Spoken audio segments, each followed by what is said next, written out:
Bengaluru to Hyderabad, Hyderabad to Amaravati, Amaravati to Chennai greenfield హైవేలతో పాటు bullet ట్రైన్లు కూడా ఈరోజు మన కేంద్ర ప్రభుత్వాన్ని సూత్రప్రాయంగా ఒప్పింపజేయడం జరిగింది.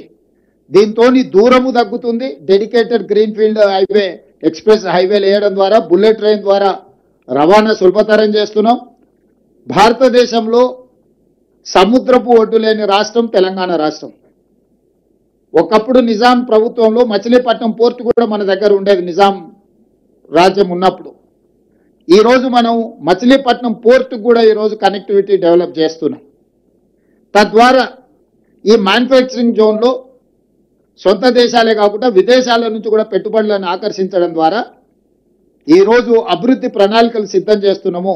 ఇవాళ తెలంగాణ రాష్ట్రంలో ఒకే ఒక్క ఎయిర్పోర్ట్ ఉంది.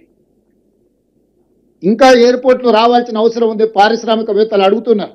అందుకే వరంగల్లో ఒక అంతర్జాతీయ స్థాయి ఎయిర్పోర్టు నిర్మిస్తున్నాం, ఆదిలాబాద్లో ఎయిర్పోర్ట్ నిర్మించాలనుకుంటున్నాం, భద్రాద్రి కొత్తగూడెంలో ఎయిర్పోర్ట్ నిర్మించాలనుకుంటున్నాం, రామగుండంలో ఇంకొక ఎయిర్పోర్ట్. అంటే రాబోయే రోజుల్లో తెలంగాణ రాష్ట్రానికి అదనంగా 4 కొత్తగా ఎయిర్పోర్టులు మనం తెస్తున్నాము.